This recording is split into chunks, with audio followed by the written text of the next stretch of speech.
In Wales, my mother was mostly Welsh. And in Wales, there is a revolt going on in the little town of Crickhowell. There's a bookstore, a bakery, a salmon smokery, and a pub. Those are 4 of the 50 small businesses in this little town, Crickhowell, Wales, UK. There's Stephen Lewis's coffee shop, the number 18 Cafe and Brasserie. They're all mom and pop operations. And so Stephen Lewis, who owns the coffee shop, Mr. Lewis, a 63, a broad-chested former military man, has helped turn Crickhowell into ground zero. This is from today's New York Times article. Welsh town leads a British revolt against the tax system and corporations by Kimi de Freya Astumara. Boy, quite a name. In any case, Mr. Lewis said he paid the 21% corporate tax rate on his profits last year, which was the equivalent of around $45,000. That's how much he paid in taxes.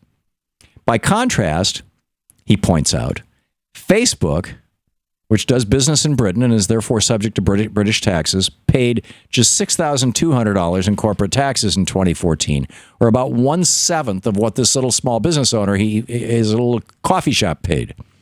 Facebook's bill was also less than the average personal income tax payment and the national insurance contributions that individual British employees pay, which is around $7,800 a year on a median income of $40,000. This is just one example, Mr. Lewis and his fellow shopkeepers in Crickhowell said, of what amounts to multinational tax dodging on a gargantuan scale, leaving the little guy to pick up the tab. And this is like going viral in the UK. Baker from Crickhowell, Stephen Askew, he said, it's just wrong. As he took a break from work, his arms covered in flour. He and his wife each work 80 hours a week, he said, and paid more income tax than Facebook. Someone's got to stand up and say enough is enough. Enough with the injustice, he added.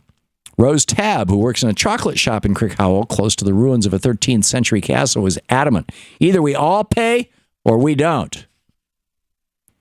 Cadbury, the British confectioner bought by Mondelez International of the United States in 2010, then named Kraft, has not paid taxes for the past 5 years, despite making $144 million in profits each year. So many shops in Crickhowell already have stickers pasted on their windows that declare themselves part of a fair tax town, and 27 towns across Britain have signed up to that initiative. So I'm telling you, this, the gestalt of the entire planet is changing. There's a Jeremy Corbyn in the UK. It's like we have gone so far to the right with tax breaks and subsidies for giant corporations and bizarre laws to imprison people. It's just there is a reaction, and I think this is a really good and healthy thing, and it's happening all over. This is just great. To watch more clips from our programs, hit the Watch More Videos button over here. And please be sure to hit the handy-dandy subscribe button so you'll always be up to date. Tag, you're it.